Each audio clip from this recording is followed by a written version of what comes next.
Now that we've finished selecting facilities, we can move on to the rates section. In this section, you can add utility rate structures for any of the utilities that are being used on the installation. First, we'll click Add Utility. To start, we want to select electricity.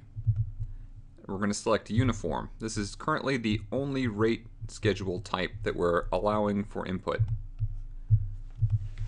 This is just a generic utility since this is just a tutorial study, so we can enter in a generic name.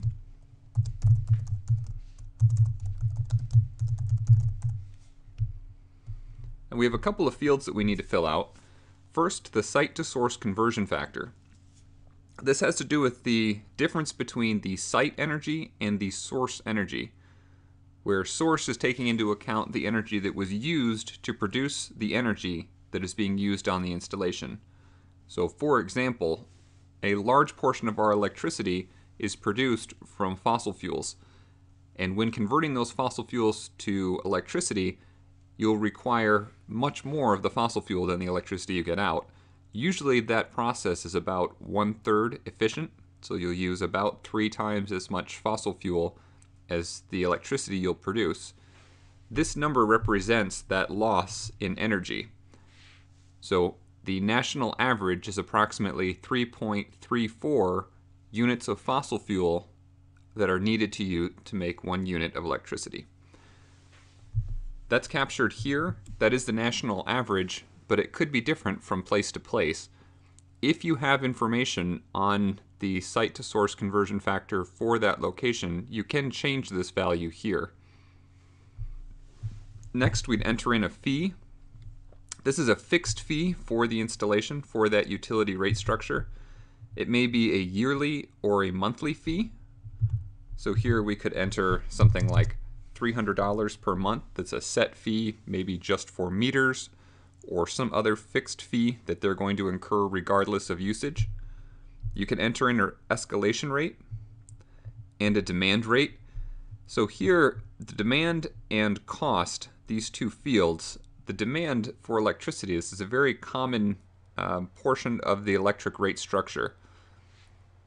We're talking about a cost per kilowatt or per capacity. So this is the rate that's going to be charged on the maximum usage during a given amount of time. Usually there's a charge for a monthly demand charge or a monthly maximum that they're going to be paying. So if they used 1,000 kilowatts at their maximum peak, then there's going to be a dollar amount associated with that per kilowatt that they're going to have to pay. That's in addition to the actual electricity cost. That's going to be the next piece. So here an average value might be something like $6 per kilowatt. For the cost, this relates to the commodity cost. So an average value for the nation might be somewhere around 9 cents per kilowatt hour. This is the cost for the actual electricity energy. Here we talk about the demand. This is a power cost or a power capacity cost. And this is the commodity, the actual energy used. So we'll put in 9 cents per kilowatt hour. It's important to note that these units are in dollars, so it's dollars per kilowatt and dollars per kilowatt hour. Once in a while we've had issues where someone has tried to put in the cents per kilowatt hour, so they put in something like 9, just a whole 9, and that translated to $9 per kilowatt hour, which is very expensive. It can throw off some of the later calculations where you would see numbers for the cost that are much too high and you'd have to track back through here. So try to remember these are in dollars and should be put in appropriately for that.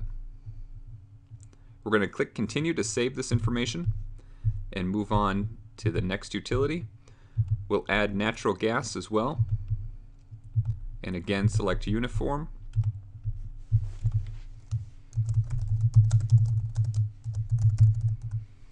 Okay, so the site to source conversion factor here is much lower.